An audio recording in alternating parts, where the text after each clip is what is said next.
I want to get into covering agritourism more because it's so important as a way to get connected with consumers and as an economic booster for farmers here in the state.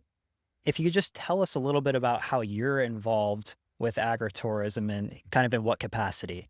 Yeah, certainly. I'm a farm advisor in San Diego, and one of the programs that I manage as part of that role is to try to find alternatives for farmers to enhance their revenue generating activities so that they stay economically viable. Yeah.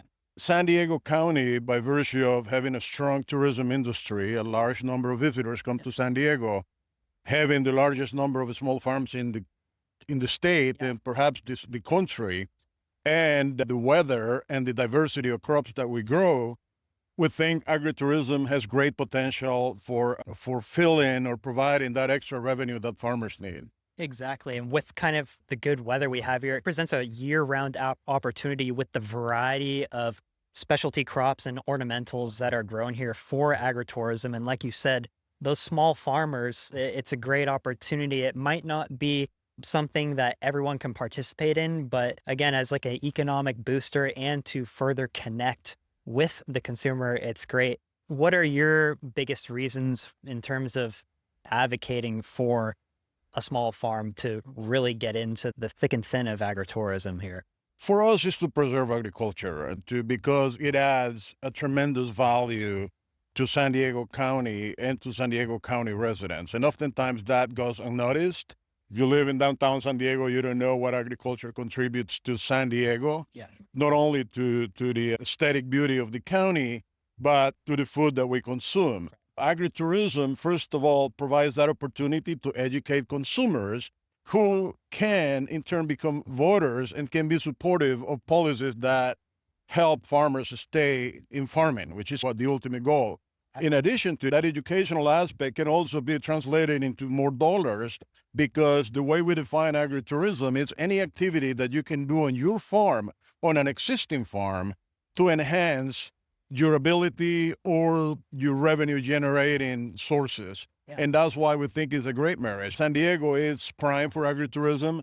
Year round is the best place to do it. And we do recognize that it's not for everyone because it requires certain skills that not every farmer has or wants to engage in. We're talking about dealing with the public. Yeah. But for those who have the skill set that is required, I think it is a great opportunity and it's got great potential regardless of location and what we do because there is a demand for that. Yeah. I like that you bring up the fact that it could potentially influence policy, ag policy, just by virtue of more people knowing where their food is coming from. They're more likely to support movements within policy that would favor agriculture and that would in turn be helping the growers here. In terms of obviously a lot of the growers here in San Diego, like you said, small farmers, but what about like a medium-sized grower, for example? Does this still have merit with folks like that? Totally. I think there is a fit for every scale of farming operation in agritourism. Yeah. It just that you adjust what you have, what hidden assets or assets that can be appealing to the public you may have, and then build an agritourism program around it. Yeah. Like I said, you have to start with a working farm.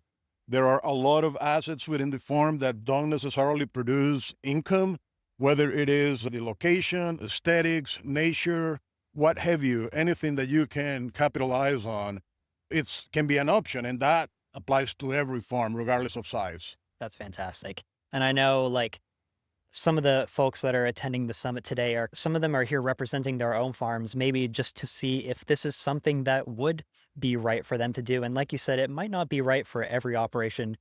Ramiro, for those that might be on the fence about getting into the agritourism industry, what would you say to them to maybe encourage them? That they can do it. Anybody can do it. Every farmer can do it if they just are willing to do the proper research, make sure that it is a fit for them to begin with, make sure that the conditions are proper. And this summit is a capstone to a year-long process where we got a project funded to promote agritourism, revive our efforts to promote agritourism because we've been kind of chipping at it since 1998. And so it's been steadily growing.